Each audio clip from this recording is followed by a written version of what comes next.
Cancel your wedding, my mom demanded. The money should go to your sister. I said nothing. Just sent them this one message. The next morning my sister showed up crying, and told me something that changed everything. My name is Quinn, I'm 32, and 3 weeks ago, I really thought I was finally going to get a little piece. A win.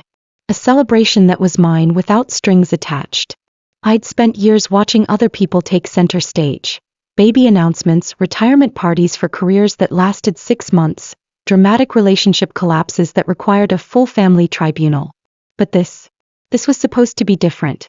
I got engaged to Derek on a freezing but perfect Sunday. We were hiking in the Lake District, just the two of us, and he proposed at the summit with wind in his hair and that quiet nervous look he gets when something really matters. I cried. He cried. We took terrible selfies with our red noses and wind-burnt cheeks. It was wonderful. When we got home, I spent an hour picking out the one photo where I didn't look like a windswept raccoon and made the big announcement in the family group chat. No pressure, just joy. I expected emojis at the very least. Maybe even one of those heartfelt, "You deserve this" replies people post under influencer proposals. Instead, I got one wow from my dad, a thumbs up from my cousin Amy, and silence from my mom. That silence lasted about 20 hours. Then she called. For context, my mom doesn't call me.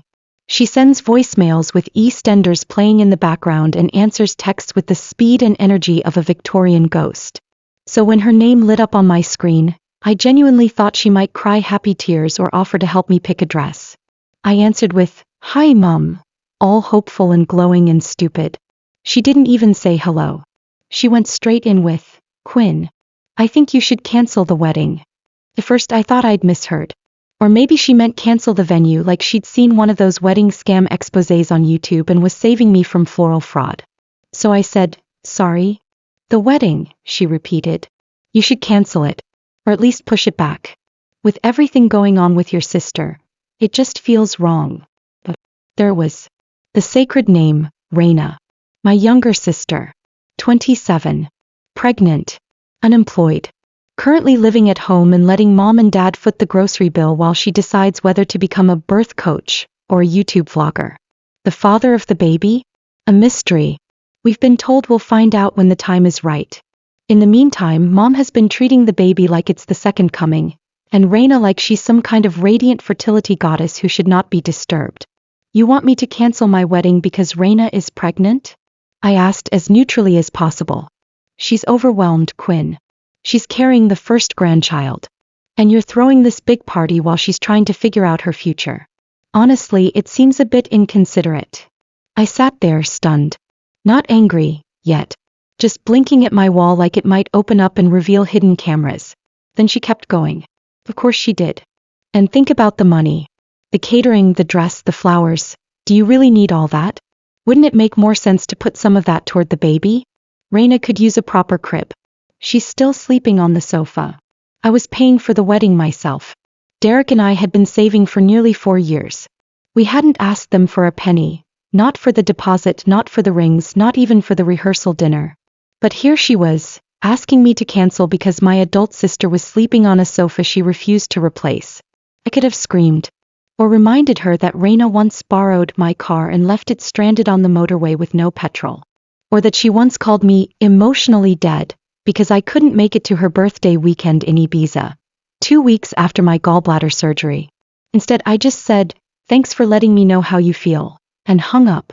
That night, I sat at the kitchen table with Derek and told him everything. He didn't even flinch. He just took a sip of tea and said, "Uninvite them." I laughed.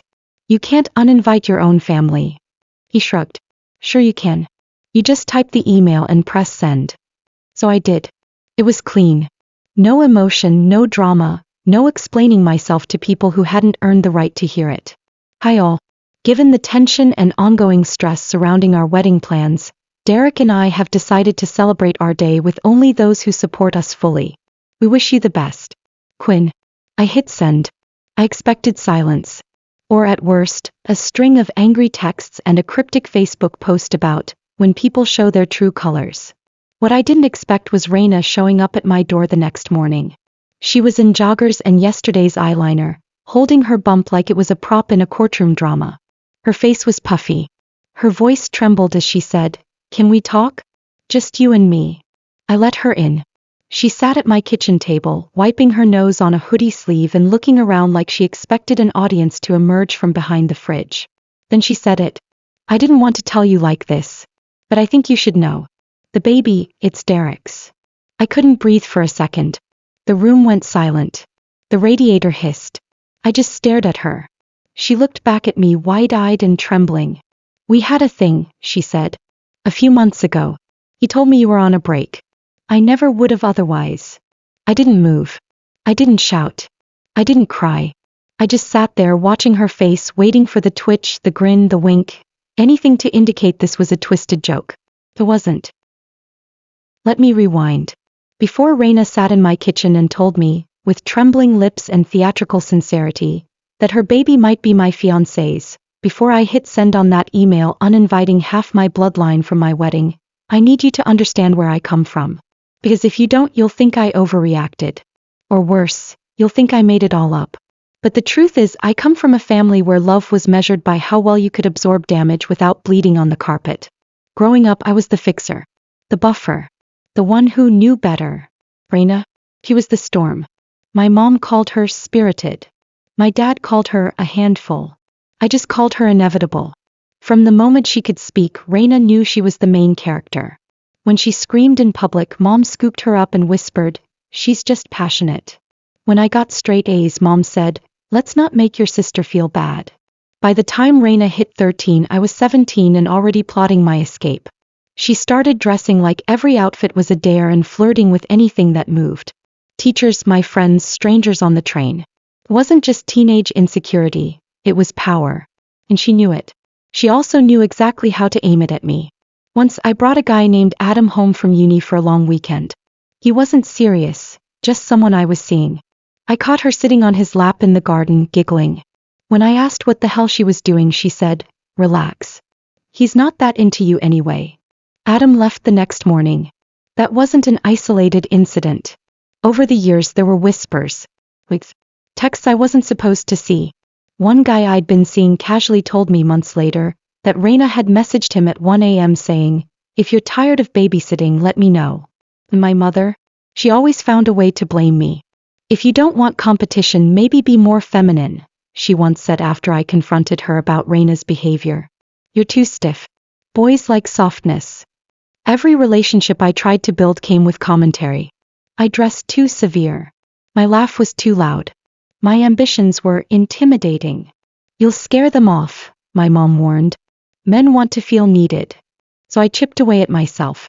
Sanded down every sharp edge until I was palatable. Dateable. Appropriately small. And when things didn't work out, she never asked if I was okay. She just shrugged and said, "Well, that's what happens when you act like you don't need anyone." I don't know exactly when I started believing I was unlovable. It wasn't a switch. It was erosion. A slow, steady process of being overlooked, dismissed, and dressed down by the people who were supposed to lift me up. Which is why, when I met Derek, I genuinely thought he was a prank. We met at a university alumni mixer, of all places. He was standing alone at the drinks table, debating whether to go with red or white. I told him the red was safer. He laughed and said, "I trust you." I should have known I was doomed. He was kind. Not in a performative way. He listened. Asked questions. When I spoke, he made eye contact and didn't interrupt, not once. The first time he complimented my dress, I said, "Really? I thought it made my shoulders look aggressive." He frowned and said, "Aggressive shoulders? Is that a thing?" It threw me off more than it should have. I was used to compliments with qualifiers. Pretty, but try smiling more. Smart, but don't be too much. But Derek just liked me as I was. I waited for the catch. Was he broke? Secretly married? Into conspiracy theories? Nope. He had a steady job, a sweet dog, and parents who still held hands in public. The first time I met his family, I nearly short-circuited. His mom hugged me at the door and called me love, before I'd even said hello. His dad asked about my job and actually remembered the answer when I mentioned it later. They laughed. Not at anyone's expense. Just because they were happy. After dinner, I stood in their kitchen awkwardly holding a plate, unsure what to do. Derek's mom gently took it from my hands and said, "You're a guest. Go relax." I almost cried on the spot. No one had ever told me to sit down in a kitchen before. I didn't know love could feel like that. Spacious. Safe. And once I had a taste of it, going back to my family felt like stepping into a haunted house with the lights on. I noticed things I used to shrug off. The way my mom compared every single one of my decisions to Raina's. Raina got pregnant by accident. She's following her heart. I planned a wedding after saving for 4 years. Seems a bit showy, Quinn. Who are you trying to impress? Raina asked to borrow money. She's just in a hard place. I said no for the first time. Wow. Cold much. Every time I stood up for myself, they acted like I was committing arson. So I stopped trying to explain myself. I chose my peace over their approval. I stopped bailing Raina out. Stopped picking up the phone when mom wanted to talk. You monologue for 45 minutes about how I'm failing the family emotionally. Thought I was free. And then I got engaged. That's when the pressure returned like a bad habit. You're going to make this whole thing about you? Shouldn't you wait until after the baby's born? Weddings are expensive. Wouldn't it be better to invest in your niece or nephew's future? As if I'd hijacked the family narrative by daring to celebrate my relationship. And when I pushed back, when I said, no, we're moving forward as planned, that's when Raina showed up with her sad eyes and her ticking stomach and said, I need to talk to you alone. That's when she told me the baby was Derek's. And here's the part one hate the most. I didn't believe her. Not exactly. But a small, traitorous part of me, a part shaped by decades of gaslighting, did. Just for a second.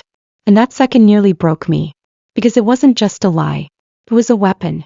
And the worst part? I was already conditioned to accept that maybe I deserved it. If you've ever had your sister claim she's pregnant with your fiancé's child, out of the blue, no evidence, just vibes and a conveniently shaky voice, then you know what the next 48 hours feel like. Like someone set your brain on fire and then said, relax, it's just a bit of smoke. I didn't sleep that night.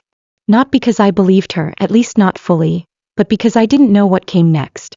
What do you do after someone crosses that kind of line? What's the etiquette? Do you send a card that says, congrats on your performance? I rated a B- for pacing. I woke up the next morning to 3 texts from Raina. I didn't mean to upset you. I just thought you should know. This is really hard for me too. Please don't tell mom yet. Translation, I know this is nuclear and I want to control the fallout before it hits me. I didn't respond. Instead, I sat Derek down over breakfast and asked him, quietly, deliberately, if there was anything he needed to tell me. He looked genuinely horrified. No. God, no. Quinn, what's going on? So I told him. And then I watched his face shift through disbelief, amusement, and something like heartbreak. He said, you really think I'd do that to you? And I said, no. But the truth was, I didn't know what I thought. I was too busy trying not to drown. He wrapped his arms around me and said, she's lying. We both know that. She's always needed attention. And now with you getting married. He didn't have to finish the sentence. She couldn't stand the fact that, for once, I was the headline. That afternoon I did something I probably should have done years ago. I canceled the standing payment I'd been sending to Raina every month for essentials. Essentials which, based on her Instagram stories, included eyelash extensions and chai lattes. Then I went through my emails and forwarded my wedding planner the new updated guest list. No Raina. No mom. Just the people who hadn't tried to psychologically carpet bomb my engagement.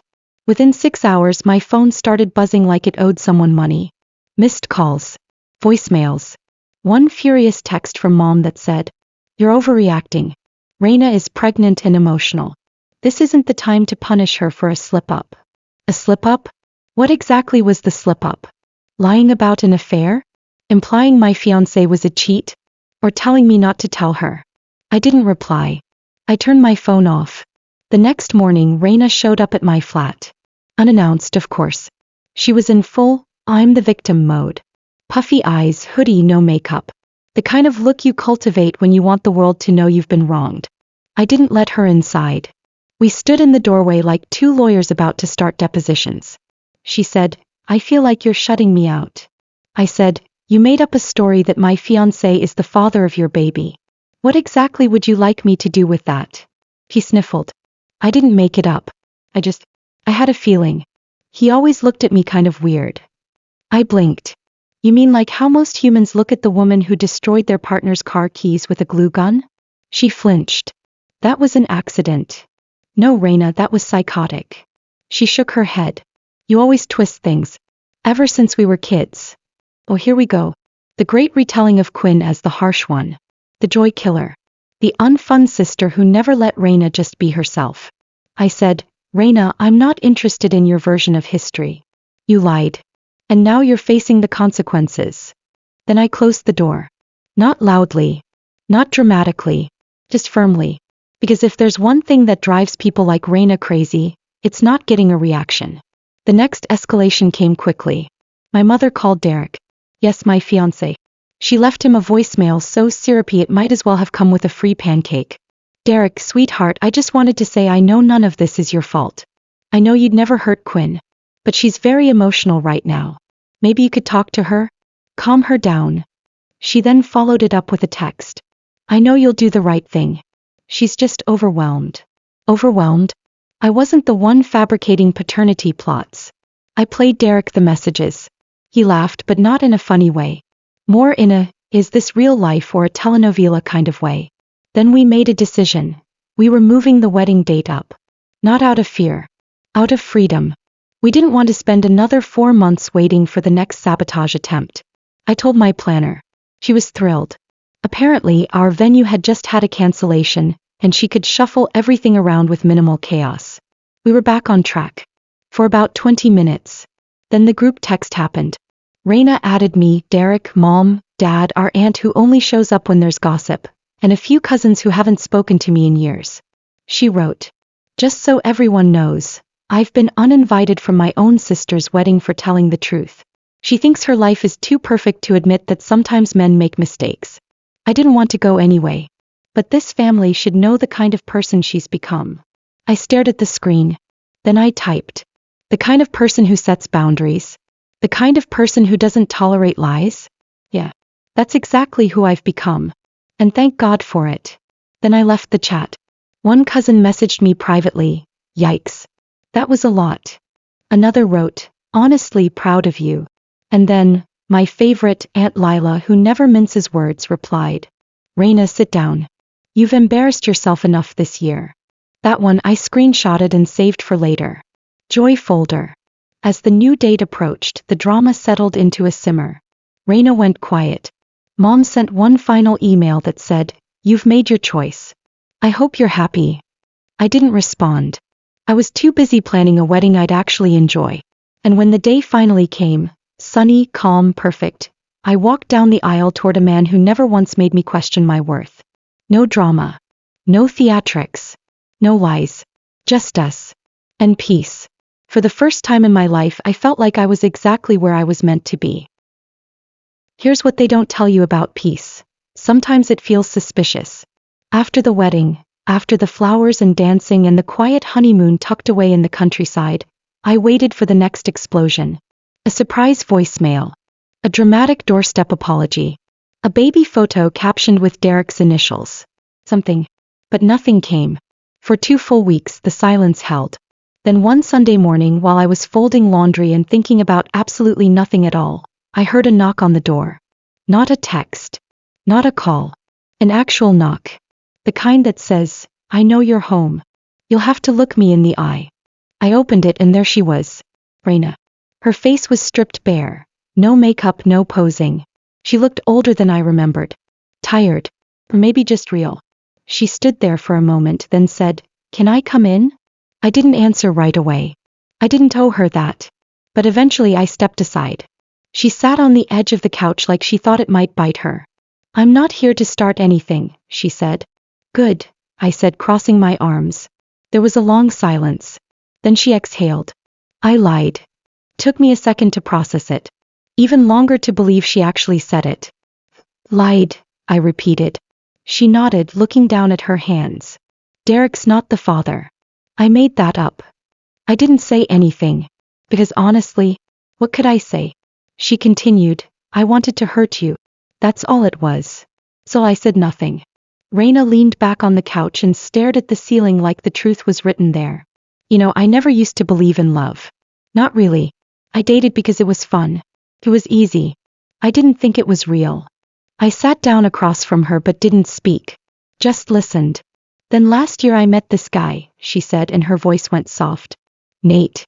We met at a concert. He wasn't like the others.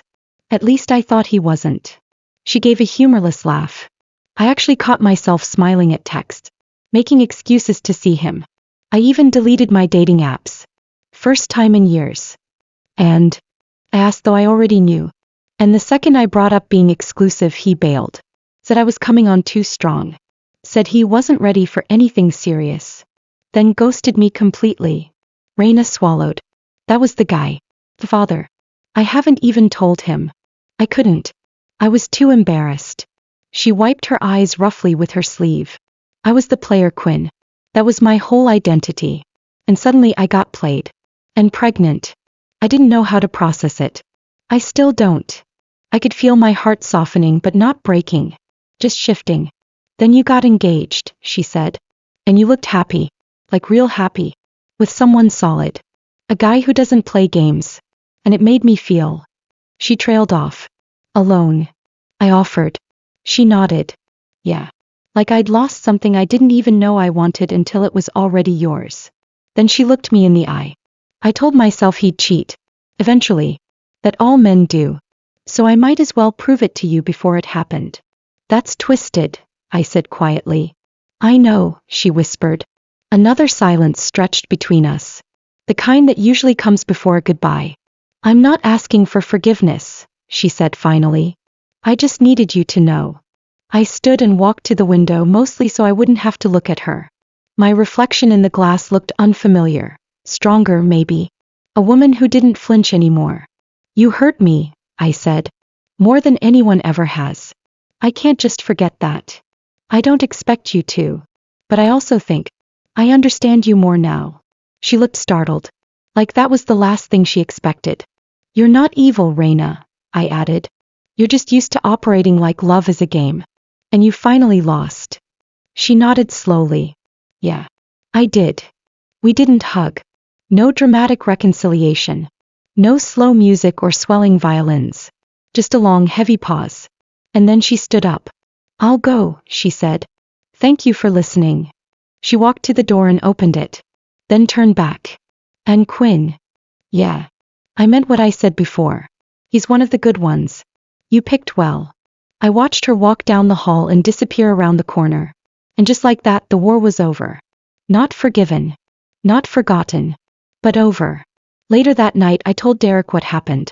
He listened without judgment. That's something he's annoyingly good at. He said, do you feel better? I thought about it. Then said, I feel like I finally understand the fight I've been in my whole life. And what's that? The one where I keep thinking I have to prove I deserve love. Derek didn't argue. He just pulled me closer and said, you don't have to prove anything. And I believed him. It's been 12 months. 12 months since I married Derek.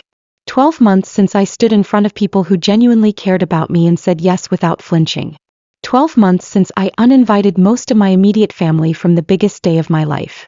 I've thought about that day more than I'd like to admit. Not the ceremony, that was perfect. I mean the decision.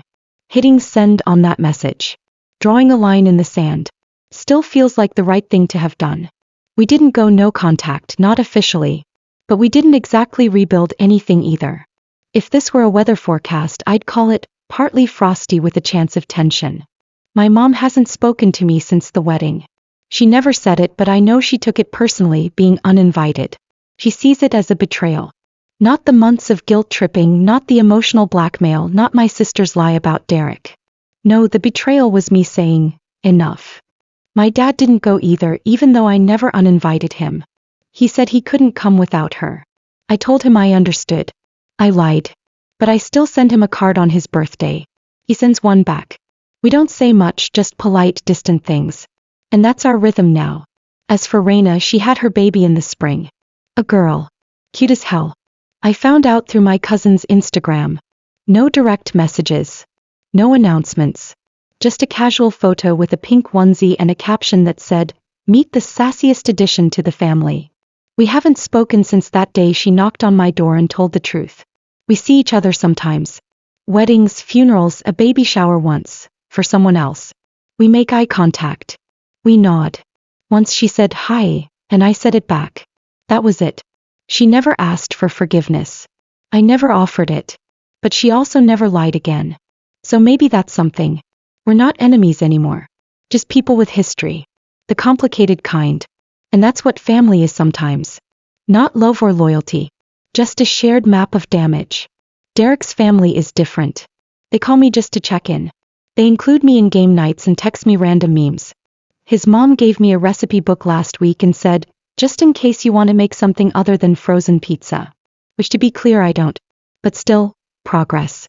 I never thought I'd say this, but I like having in-laws. Life now feels smaller but also safer. The wedding was intimate, only about 30 people, but it felt full in a way my old family gatherings never did. Not crowded. Not performative. Just real. We're looking at buying a house this fall. Something with a little yard and too many windows. Derek wants to build a deck. I want a library wall. We'll probably compromise and get both. Or neither. Depends on the budget. Sometimes I wonder if things will ever change with my family. If my mom will pick up the phone. If Raina will ever write a real apology. But I don't wait for it. I don't need it. That's the real difference. Before, I spent so much time proving I was worthy. Of kindness, of peace, of love. Now I know I am. And I don't require a committee to validate it. I don't need the people who broke me to sign off on my healing. So no, we're not reconciled. We're not hugging at Christmas or pretending any of this didn't happen. But we're also not at war. And that, in its own quiet way, is enough. Still, sometimes I wonder, did I do the right thing? Was uninviting them from the wedding the boundary I needed? Or did I go too far? I'd really love to hear what you think. If this story made you feel something or made you think, go ahead and subscribe. There is more to share.